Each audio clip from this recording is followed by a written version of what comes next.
Hi, everyone. For those of you who don't know me, my name is Lisa Lorraine Smith, and I'm the Chief Program Officer here at the network. And um, my role is to work with the net groups that we have. Right now, we have 42 net groups, which is very exciting. This is our Working with Orthodox Communities net group, which came about from you. Someone asked, wrote me an email, or I said, "Oh, you're interested in that? Well, do you want to be the co-chair?" I'm not sure how that happened, but it did, and that was a little while ago. But forget all that. I want to introduce Deanie Peterson and David Rosenberg. They are your co-chairs for this net group. Deanie is the Chief Program Officer and Family and Community Services of JFS of Metro Detroit, and Rabbi David Rosenberg is the coordinator of Jewish Educational Services, the Orthodox Community Liaison at JCFS in Chicago. And before I hand it over to Deanie, I was just hoping that everyone could right-click in their box and add their community, not necessarily JFS, but Miami or Harrisburg, wherever you're from. That would be terrific. And thank you so much. Deanie, take it away. Thanks, Lisa. So on behalf of David and myself, thank you everyone for coming. We really wanted to focus today on the topic of child sexual abuse, and particularly the area of prevention. So as we know in the general public, there have been a lot of statistics shared about the high prevalence of child sexual abuse. Some stats show it as high as 1 in 5 children have been abused in their lifetime. And from all the research that shows, those stats are the same within the Orthodox Jewish community. And we have done so much work, I think, in the community on a macro level in reducing stigma, on increasing awareness. But we felt like there was important discussion to be had here today, particularly because prevention programs, for them to be successful within the Orthodox community, really need to be culturally sensitive. So there are so many amazing general programs out there, but if we're going to go into the community, into schools, work with children, work with parents, work with school staff, the importance of those materials and that content, pictures and wording, being vetted, feeling comfortable for the recipients, and speaking their language. All of those were really important. And so we're really lucky today to have 2 colleagues, Ronnie Trudler and Bracha Jakowski, who are from member agencies and a part of this group, who both do this work every day within their communities. Ronnie is the program manager and social worker within Orthodox Services at JFCS in Philly. And Bracha is the abuse prevention coordinator and mental health educator at JCFS Chicago. They're each going to speak about their respective programs within their communities, share with us, and then we'll hopefully have a lot of times for questions. Maybe other people have experiences within their communities and their agencies. Some of you work in schools, some of you don't directly work in schools, but work with kids. So after Ronnie and Bracha's presentations, we'll have some time for Q&A and for people to share their experiences. So we hope this is a really fruitful conversation on a very necessary, unfortunately, necessary topic. And we're gonna just jump right in, and I'm gonna pass it over to Ronnie, who's gonna start us off. Thanks, Ronnie. My pleasure. Thanks for having me here. Hi, everybody. So JFCS in Philadelphia has been engaging in the work around child sexual abuse prevention for the last 9 years. So we are currently in our 9th year of doing school-based programs. We started with a grant from a local organization to basically fund the work that we were doing in the schools. And at that time, we purchased a program from Magen Yeladim International, which was called Safety Kid, written by Debbie Fox, who's from LA. The program, as it was written, was geared towards students in grades kindergarten through 5th grade.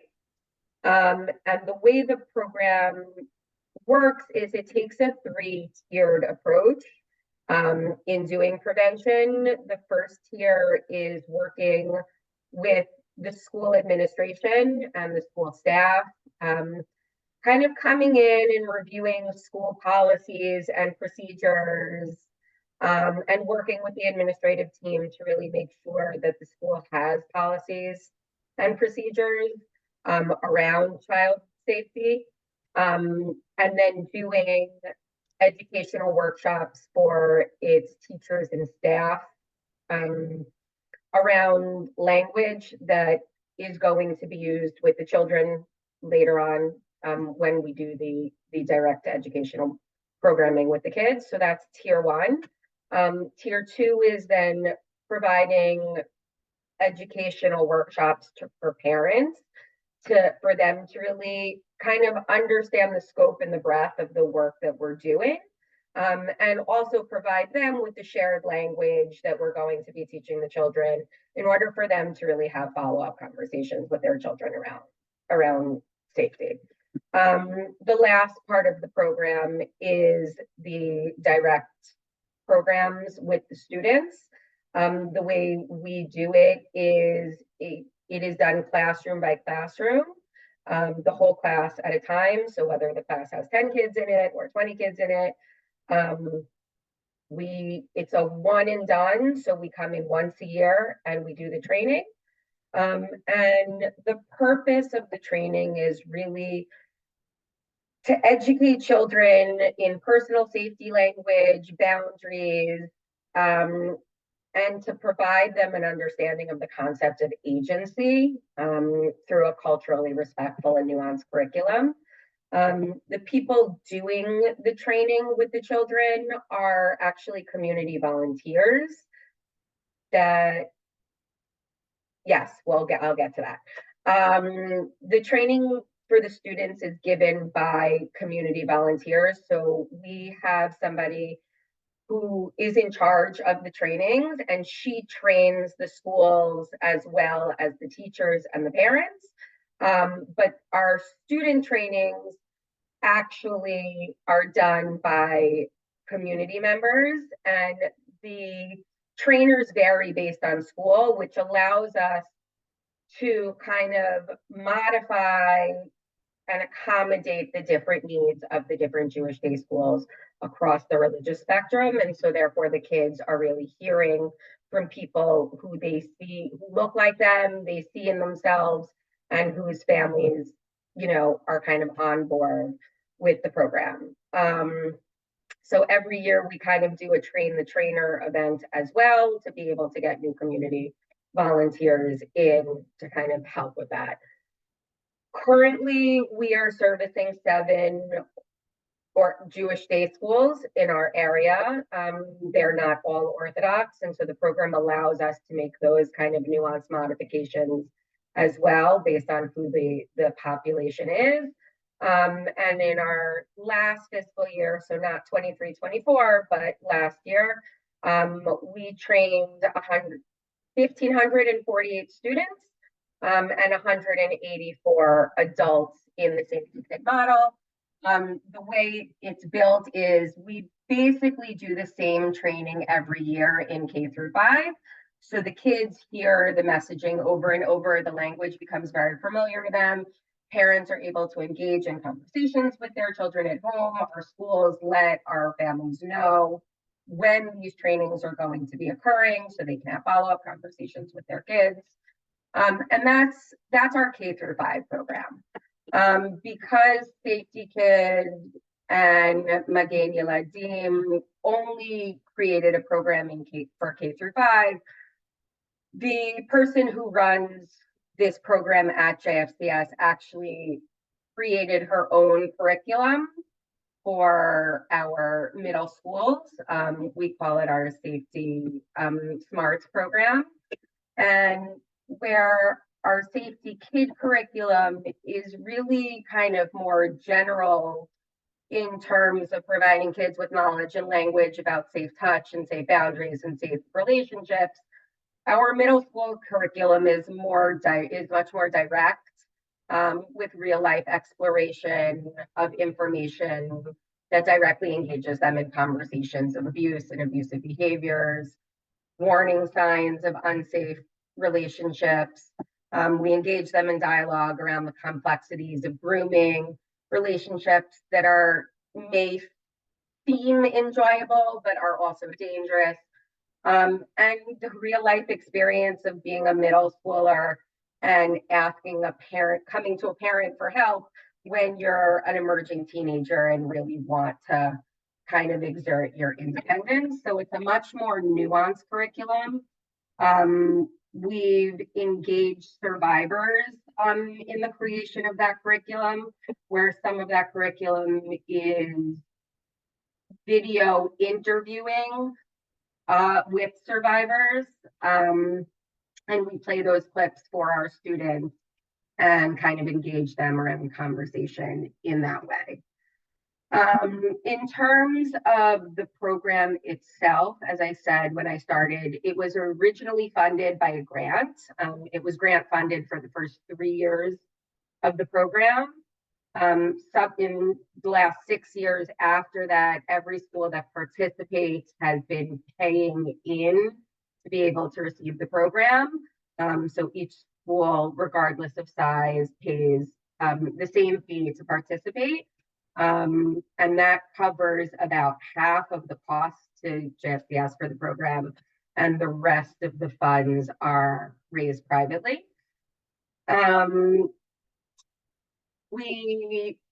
For a brief period, I would say probably about 5 years ago, we had thought about possibly expanding the program outside of our community day schools and brought a cohort of synagogue leadership together to start having conversations around policies and procedures and creating safe spaces within the synagogue space. We got a little bit of interest in that, but quite honestly, we just didn't have the capacity at JFCS to really fully pursue it. And so it was something that 1 or 2 synagogues really took advantage of in that brief window, but something that we have not followed up on just because of capacity. But it's something I mentioned because our synagogues were very much responsive and on board with it, and I think would have continued to engage in the dialogue were we to have the capacity to pursue it. So while the program that we started was really school-based, we did see that it could be expanded into other Jewish communal spaces as well. I would say that's really where we've done our primary prevention. The way our community works is that JFCS is really seen as the social service resource to the Orthodox community. And so what tends to happen from an intervention standpoint is we're doing these trainings, disclosures are being made, staff are calling JFCS to kind of get support in now what do we do? Do we need to make a mandated report? What are our intervention and therapeutic options? And so it yields a lot of kind of information and referral communication from our schools to JFCS, which on the one hand is very positive. On the other hand, we saw a lacking in what education we were providing them in terms of kind of follow through. And so we offered to provide a mandated reporting training for our Jewish day schools a while back during their professional development week in August. A bunch of our schools signed on for that. We provide them, we brought in a trainer. And so we're really trying to give our schools the support and the resources that they need in order to be able to do their jobs in a way that creates a safe environment for our children. So we do that both one-on-one as well as in a more mindful and like intentional way in terms of those trainings. Another thing that at JFCS we have done is we will also, if a mandated report is made and there is follow-up from our from our county children and youth services, we very much support our schools as well as the counties in exploring possibilities for kinship placement. So we do not have very many Orthodox families who are registered as foster families in the Philadelphia area. It's something we explored a while back, but for many reasons just didn't come to fruition. And so we have found that children and youth will defer to a standard of kinship placement, which technically means if a child's being removed from their home, they're going to somebody in their family. That's where kinship is, an aunt, an uncle, grandparent. We have used that statute to really expand the definition, kinship meaning someone within the religious community. And so we will work with the schools and we will work with our counties to kind of facilitate a kinship placement, which means they don't have to be a certified foster family, but it can be somebody within the Orthodox community who would meet the criteria for an appropriate placement. And so that way on, our worst case scenarios intervention end, we are kind of supporting what happens to those children as well. I think that's my spiel. So I'm going to pass it off to Drapa. Ronnie, thank you so much. That was full of so much information, and we can see from the questions it generated in the chat, this is very ripe for discussion. I think as David put in the chat, we'll hear from Bracha, and then we'll revisit these questions when we're up to the Q&A, and it also gives us the chance to maybe hear from either or both Ronnie and Bracha in respective to their communities and their two different programs. So thank you again, Ronnie, for the amazing work that your community is doing and for sharing it with us. And Bracha, we're going to pass it off to you. Hello, everyone. Thank you so much for being here today. I'm going to share a little bit about our program, and I'm actually going to share a PowerPoint because I'm more of a visual learner, and I wanted to be able to share that with all of you. So our program at JCFS Chicago is called Smart Kids. There might be a little bit of overlap with what Ronnie talked about with Safety Kid. Smart Kids was actually developed by JCFS Chicago. It was a project that we worked on for, I want to say, about 2 years, and we rolled it out last year. So since our inception, we actually have serviced over 2,000 students across the Jewish day schools in Chicago. Our program specifically was created for the Jewish Orthodox community. And we took into account a lot of different aspects of our program to be able to offer a program that was culturally sensitive and appropriate for the community that we were servicing. The way it works in Chicago is that there are a bunch of schools under this umbrella called Associated Talmud Torahs, and they're an organization that kind of holds a lot of the schools and helps with some of the different trainings and other aspects of support for teachers. And so they actually are one of the people that we worked very closely with to be able to have such a program in the schools. And when we go out into the schools, primarily we are servicing those schools, the ATT schools. So they are on a range of orthodoxy, and they generally are servicing, we're servicing a range of students in those classrooms. But our program is specifically for kindergarten age to 4th grade. So I'm going to share a little bit about our program. As Ronnie had mentioned, our program's goal is kind of similar. We really do try to promote a safe and healthy environment for children. And we do that by talking a lot about trusted adults, people that children can trust and they can go to. And our goal is not to scare children, but to rather empower them. And so we give a lot of tools and language and skills around safety and around prevention. So when we're talking about some of these concepts, we're really trying to keep it at age appropriate level.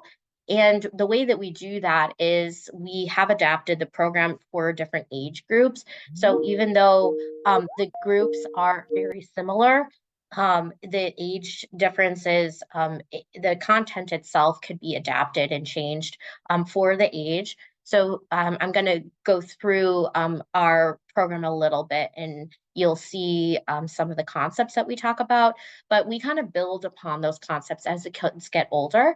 And the reason for that is because a lot of the children that we service are in these feeder schools. So they'll go to a preschool and then they'll end up going to a school that is going to be in the community, and they're going to receive that information again, hopefully the next year or 2 years from then, and it will build upon it. And so the kids are going to be receiving some information, but the goal is that they're going to be receiving that information again as they get older, but it's going to look a little different and take on a different feel. And so our program is based off of the acronym SMART. And so this is kind of our focus. We have a program that focuses specifically on these topics. I do want to point out that the difference between a safe helper and a trusted adult is a little bit more nuanced, which we do talk about with the children. Safe helpers are really about those people that in an uncomfortable or unsafe situation could be there for a child, and it doesn't have to be a regular grown-up that is around. So we talk about police officers and people who work at a store, those kinds of things, for when children are lost or they're feeling uncomfortable and they need a grown-up right away. And then we really focus a lot on on T, trusted adults, which is really focusing on building that safety network and the ability to have adults who regularly care and are there to support the children in the classroom and beyond. So we really talk about each of these concepts in a little bit of a nuanced way, especially when it comes to make the feeling matter. That can be a little more nuanced.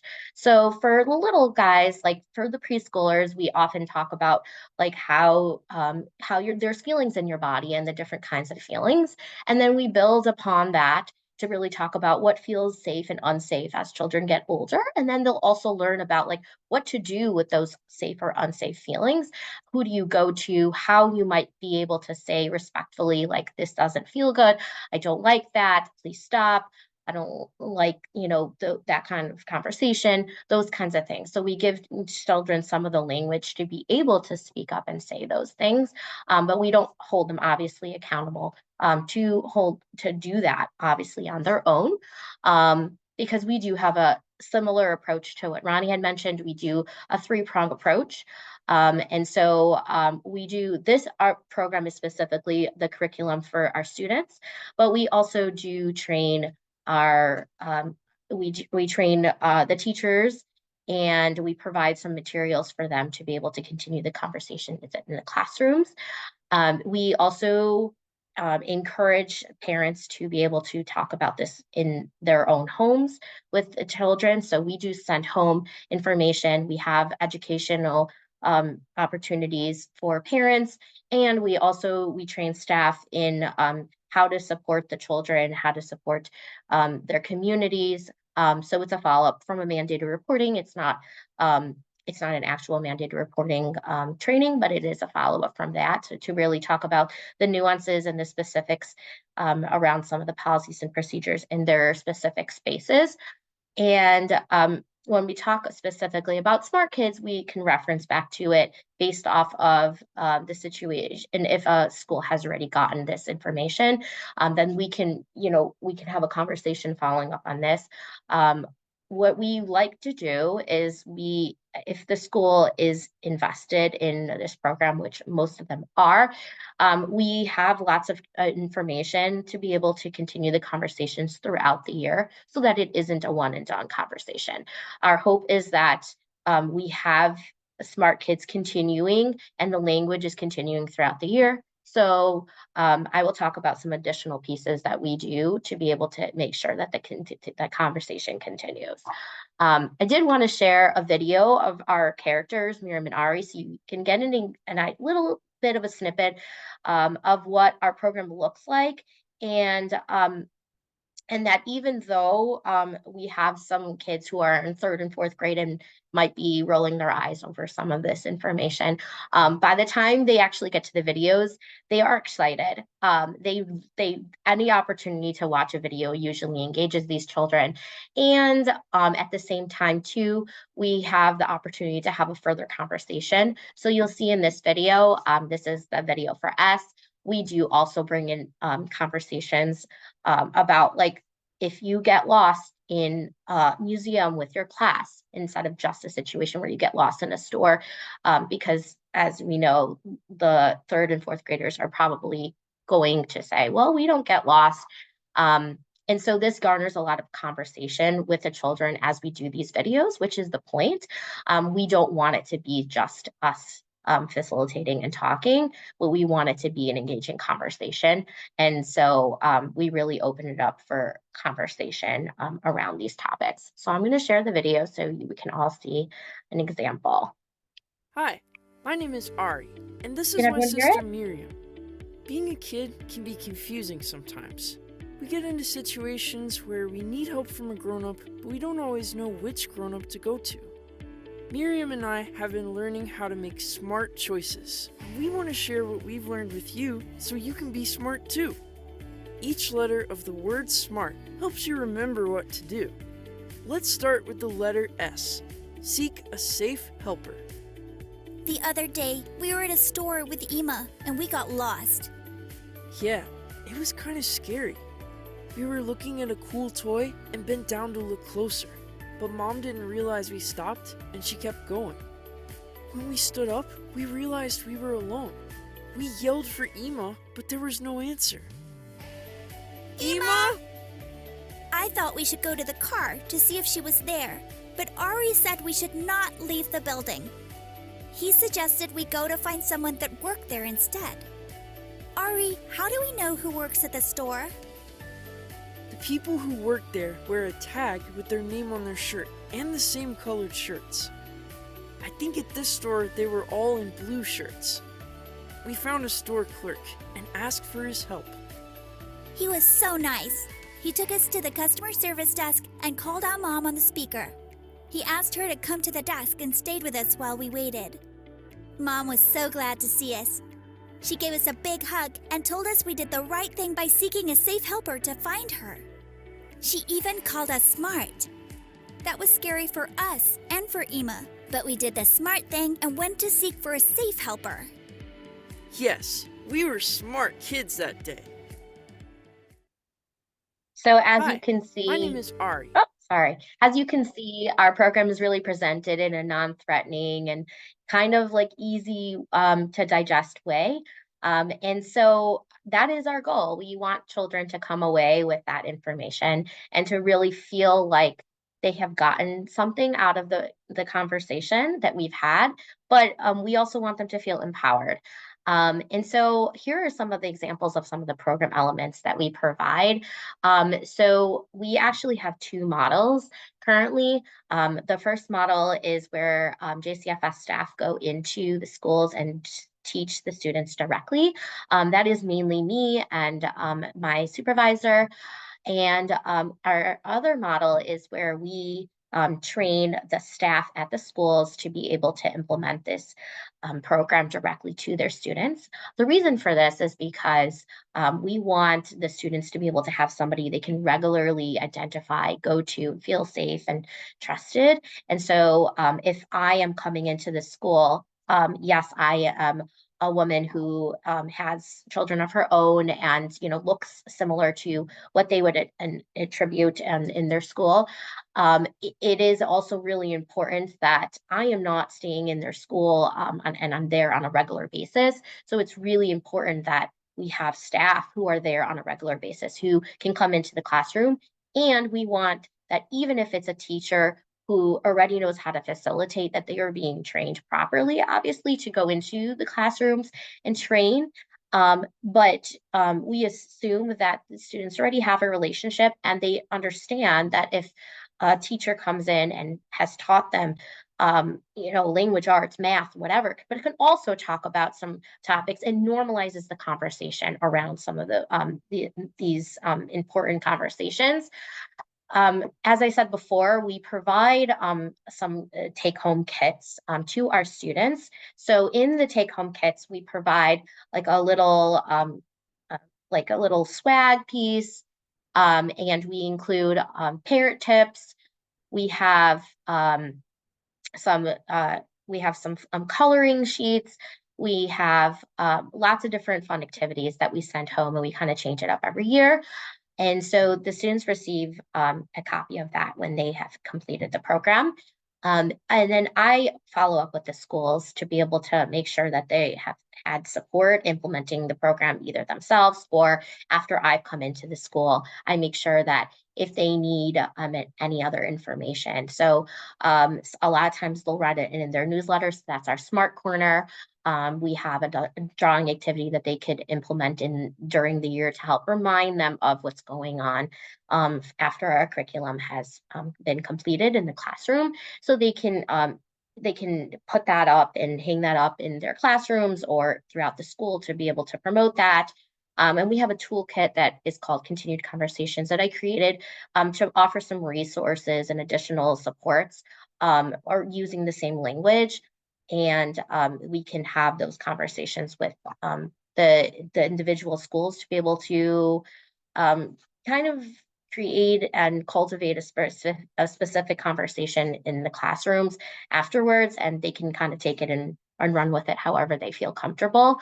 We provide template letters as well, so that like if they need any kind of information when they're sending communication to the parents, when they're sending kind of communication to the staff, everybody knows what's happening before we come in, after we come in, what's expected.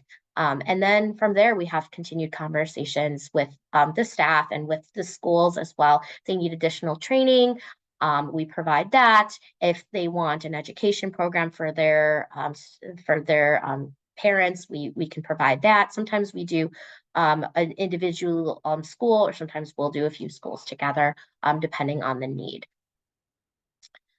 So that's pretty much our program, and my contact information is here as well if anyone needs. I'm going to stop sharing, and I'll hand it back to Dini and Rabbi Rosenberg. Thank you very much, Bracha, and thank you very much, Ronnie. So I will see how to change the view to gallery. Thanks to folks who've added questions in the chat, and I'm going to share some of them now, and we'll try to cover all of them in the time that we have between now and 1 o'clock. Just a second, folks. I was going to suggest that those who don't have their cameras on might want to put them on for this conversation. It would be good to see everyone's faces. Yes, thank you. We had a number of questions came up around mandated reporting, and I know, Ronnie, you addressed that you've offered mandated reporting training for schools in Philly.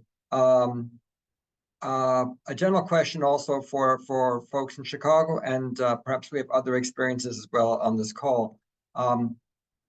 Does the training involve making sure that policies dictate contacting CPS or DCFS or whatever the agency is locally, and the police? So, Ronnie, I think you've addressed this. Bracha, does this come up in the work of Smart Kids? Yeah, so I actually want to address it in a bigger framework for a minute. So Smart Kids is only a small piece of what JCFS Chicago does, and I don't want to spend so much time covering everything else. But Smart Kids is part of a Safer Schools initiative that we have. But we do have several different initiatives. One is that we do support synagogues in this kind of work, as well as we do with camps. So we do a lot of different trainings and supports around those different areas. When it comes to mandated reporting, so right now we have been able to support the individual organizations, schools, camps, staff, whoever would call, we can support them, and we encourage them to do that call, and we can walk them through it and support them. But we also provide individualized training that is not on mandated reporting itself, but on the aspects that really resonate with the individual organizations that we service. So we have a lot of specific scenarios and situations that may come up, and we want to be able to address those rather than just tell them, here's a DCFS training and here you go, because it's so nuanced. We offer a boundaries abuse and supporting communities training. So that allows us to individualize the scenarios and the conversation within each space that we go into. And in those conversations, we always talk about how what mandated reporting actually is and what you're required to do. And also, we encourage them to, consult with us or any other organizations should they have any questions regarding DCFS, which is where we send people here in Chicago. But we also continue to create relationships with the DCFS and other organizations around child sexual abuse here in Chicago, so that we have specific organizations that can take that on to support people past that, because we don't currently have the capacity to be able to individually take those cases. I hope that answers the question. Thank you. Thank you. There was a question about involving rabbinical court. I wasn't quite sure of the meaning here as a placeholder for going to police. I'm not sure what the questioner had in mind exactly, but I think generally speaking, do the trainings or does the work involve consultation in any way or for the schools with a local rabbinical court? Ronnie or Bracha?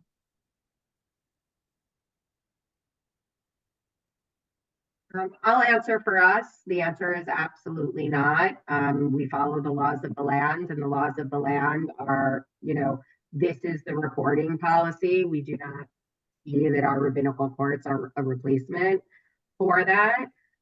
All of the rabbis in our community are in support of the Safety Kid program. Mandated reporting from our perspective is outside of the Safety Kid program.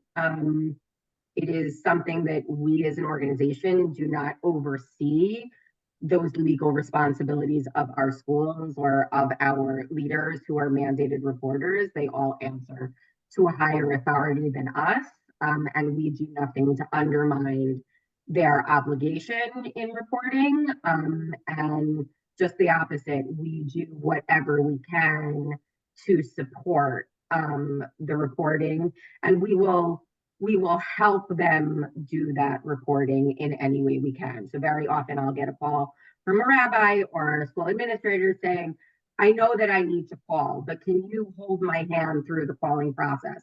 Or can you tell me how to call, guide me in how to call where the potential negative consequences will, be mitigated. And so we do everything we can to support kind of following the process that we are legally bound to follow. Thank you. So it could be that around the U.S. and Canada, that the schools that might choose to do a different approach, but that's not the way JFCS Philadelphia or JCFS Chicago are approaching this. Correct. We are very clear. Like, I had a rabbi call me last week and say, the disclosure was made to my teacher. Can I be the one to call, or does my teacher have to be the one to call? And we're very clear that the teacher has to be the one to call.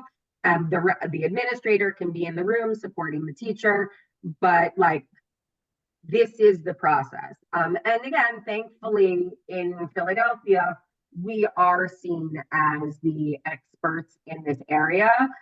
As far as I'm aware, our people in leadership positions are not calling individual rabbis or basins to consult on this. They are calling us.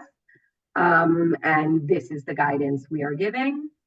Again, I don't know what I don't know, but we live in a small enough community that if somebody calls somebody else, that somebody else usually calls me, and the messaging is pretty consistent. Thank you. I would just love to add something from my community in Detroit. Just an interesting dynamic. So we have JFS social workers who are based in our schools. So they're JFS employees, but they're in the school system. And I would say, like, the most conflict that comes up, although those are very strong relationships, is around the issue of reporting. We have the same approach that Ronnie just shared. Sometimes schools will consult with an attorney and say, do we have to make this report? Because they're very report averse, we'll put it that way. And the attorney has said no. And we said, well, if our social worker knows, our social worker is a JFS employee, and that almost gives the social worker protection, like they get to blame us and say, like, well, even if the teacher was the one who heard the disclosure, the teacher's a mandated reporter. We disagree that she or he is not making the report by the direction of the school, right? Just being realistic. But the social worker now knows that information, even if secondhand, and they're responsible for making the report and then blame JFS for it. So sometimes these things come up and they're like complicated to navigate, but it can be helpful to have kind of those layers in there to navigate that issue. Thank you. I do want to add also for JCFS Chicago, we actually have been more and more talking about how difficult it is to make that report. And we want to be able to address that in our trainings. And that's why we shifted gears to really focus on supporting communities. How can we support you? How can we support your space? How is it that what can we do to help make sure that this call that needs to happen is made? Because we are not trying to encourage people not to make that call. We do have a special based in here in Chicago that does address those things. We work independently from them. We do not tell people call the based in. We tell people call DCFS here in Chicago. That is what we have to do. That is their expectation. And we follow up and we say, we would strongly encourage this to take place, this call to happen, but we cannot force any place to make that call if they choose not to. And we work independently of the schools, like Ronnie said. So ultimately, if they make the choice not to call, that's not on us. But we try to make sure that those situations don't occur. So beforehand, we have those conversations to be able to mitigate the issues or the likelihood of somebody not reporting. Thank you. We had some questions about staffing. If there are volunteers involved, what qualifies them to speak or work with the kids? What are their credentials? And I know that both in Philly and Chicago there are professionals, JFCS, JCFS professionals presenting. To what extent are volunteers involved, and how are they vetted, or what credentials do they have, or are they not? So our student workshops are given primarily by volunteers. There is some JFCS. Again, we try and go into a school, and if there are 25 classes that we're giving safety kid to, doing all 25 classes in one day. So some of the people doing those student workshops are employees of JFCS. Most of them are not. Most of them are community volunteers. For us, it's not about credentials.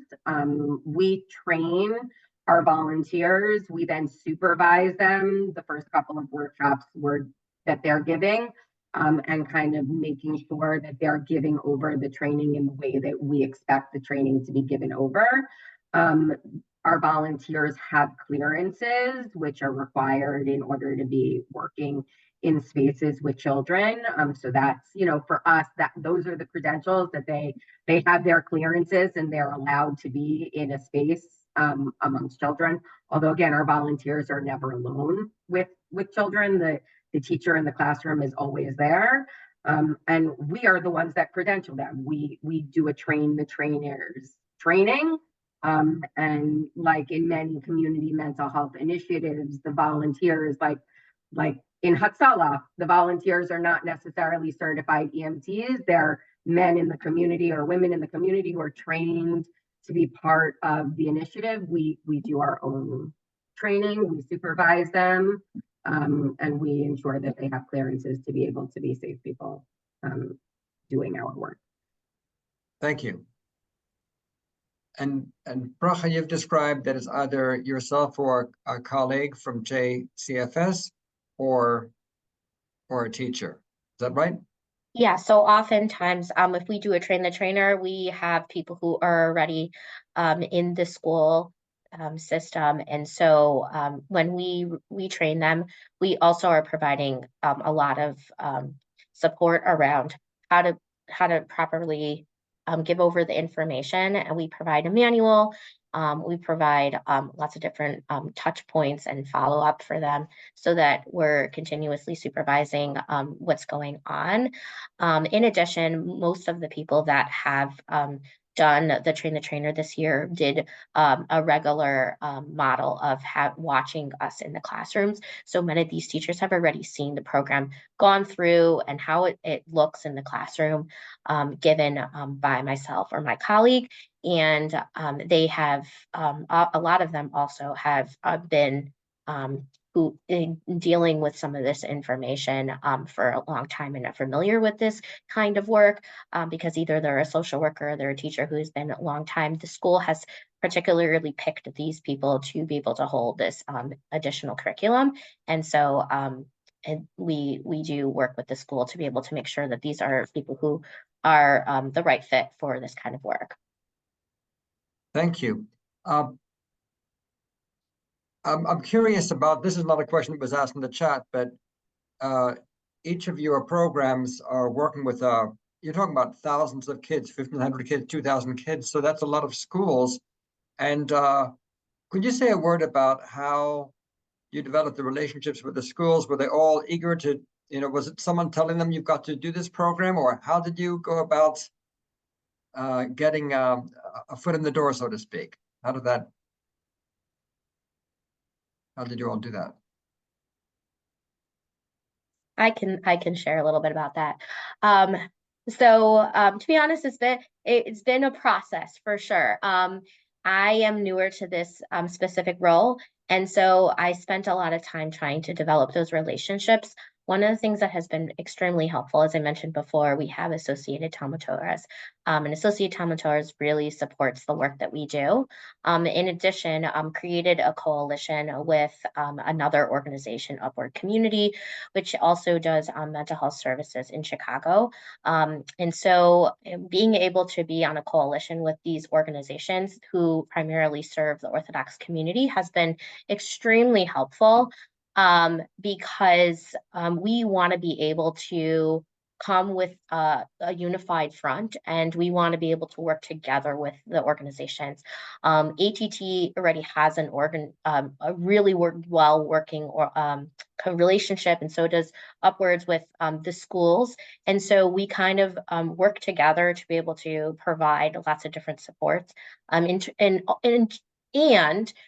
we also are trying to continuously bring more community awareness to some of this work by doing some different community-wide trainings for professionals and for school administrators and hopefully other community members as well.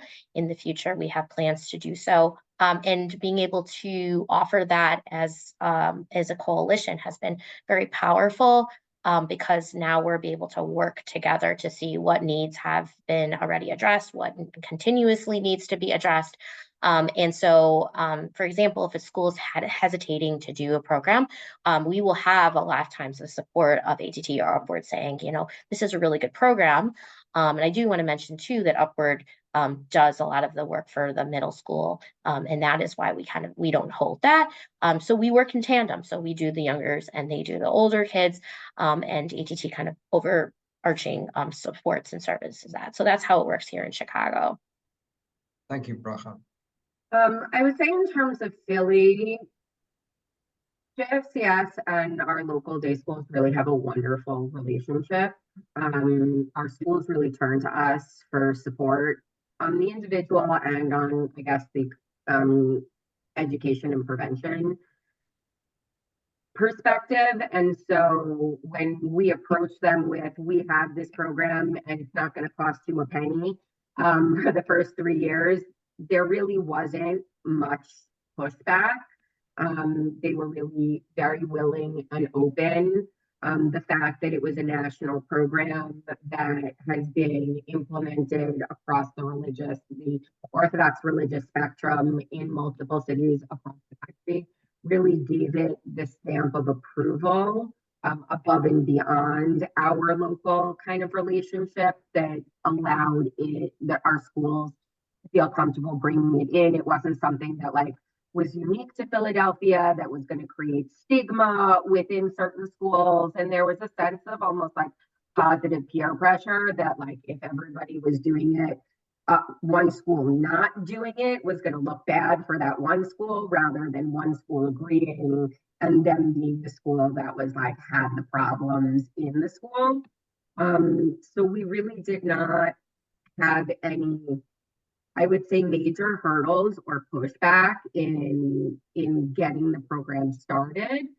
I would say that as the years went on, we did see some schools kind of trickle out and disappear. I don't think it was because like of a stigma issue or a financial issue. I think that like, some schools felt like we did it and we did it and we did it. And why is this something that we need to do every year into perpetuity? Like, can it be a one and done? And so we have seen one or two schools kind of fall off of our radar. Every year we start the program, we reach out.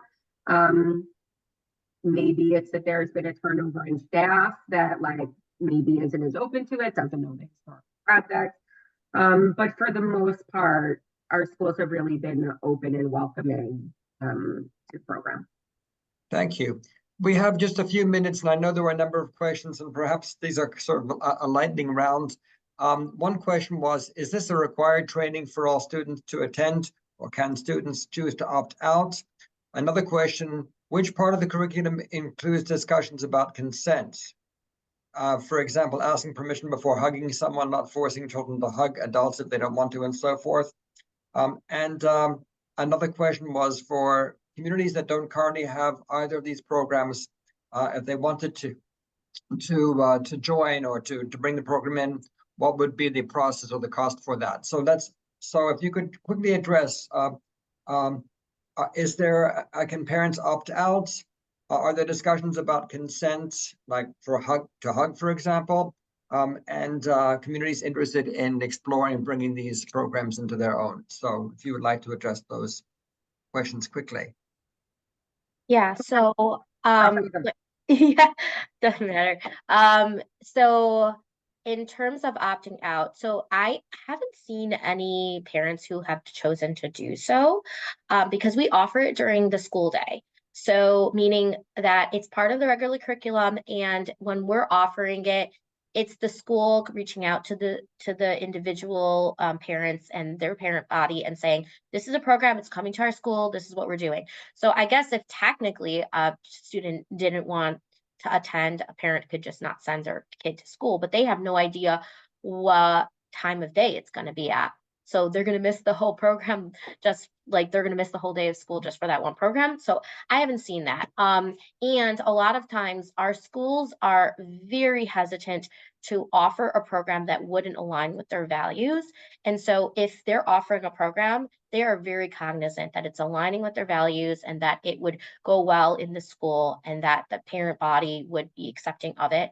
And so they have very carefully been looking at our program, and they were involved in some of the process. When you saw Miriam and Ari, that took us like a long time to get the names straight, what they were wearing, all that stuff, because we had weigh in. The beauty of being able to create a program where we had the opportunity to have those schools weigh in and say, what do you think is best for us, so that it reflects what the school's goals are and what they want.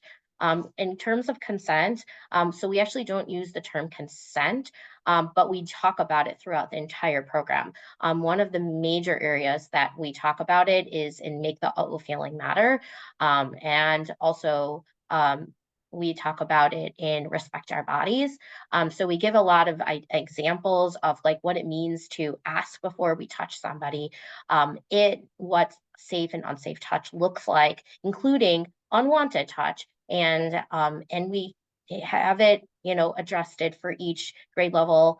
I'll give little kids examples of specific things that might occur in the classroom, and then also that the teachers can follow up with specific examples in the classroom. They'll refer to some of the rules that are already in the classroom, and follow up with that. If you are interested in bringing our program to your city or space, please let us know. We will work with you to figure out, because it really will depend on the size of the school and what that looks like, but we are more than happy to do that. Thank you. Ronnie? So I'm really going to echo what Rafa said in terms of the opt-out. Our schools all engage in social emotional curriculum. This is just one of the many things that they do. And while technically parents could say this isn't something we're interested in, we've never seen that happen in the 9 years that we've been doing it. It's just part of the school, like what the school does to address the social emotional needs of its students. In terms of the training and where it talks about consent, so when we are doing the K-5 trainings, we are very much talking about body autonomy. We use lines like no one should ever touch, talk about, or look at your private parts, and you should never touch, talk about, or look at another person's private parts. We use sayings like my body belongs to me. And we really teach body autonomy as part of our student-based trainings. And when we're doing our parent-based trainings, we're talking about asking your kids for a hug, not forcing them to give the great aunt a hug. When we do our staff trainings, we talk about, not having kids sit on laps. And so all of this is interwoven as part of the core curriculum of the trainings. I would say in terms of the curriculum itself, we bought our K-5 curriculum from Maguen Yeladim International. I don't remember the cost because it was 9 years ago. It was a pretty significant cost. If I recall, it was purchased for a 10-year period. And we got basically the geographic rights to it. So nobody in the geographic catchment area is allowed to kind of come in and do that work. And we can't go outside of our geographic catchment area to do that work. So that's the way their kind of purchasing agreement works. We developed our own middle school curriculum. And so if someone's interested in exploring the middle school curriculum, I would say be in touch with us and we can talk about what that would potentially look like. Thank you so much. Folks, we're going to have to wrap things up. Our next meeting is going to be on Wednesday, May 29th. And Dini and Lisa and I will share more information about that as we approach that. Thank you everyone for joining. Thank you so much to Bracha and Ronnie for the presentations, for the wonderful work thank you. being done. Thank you. I want to jump in with one please. thing, David. I just want to acknowledge all the wonderful comments that came in from representatives from Za'aka and them being a partner agency and obviously very active in the space of addressing child sexual abuse. So they are absolutely a resource in our community as well. And just echoing David, thank you, Bracha and Ronnie, for all this information. It was wonderful, wonderful program. Yes, thank you all so much. Okay. Bye-bye.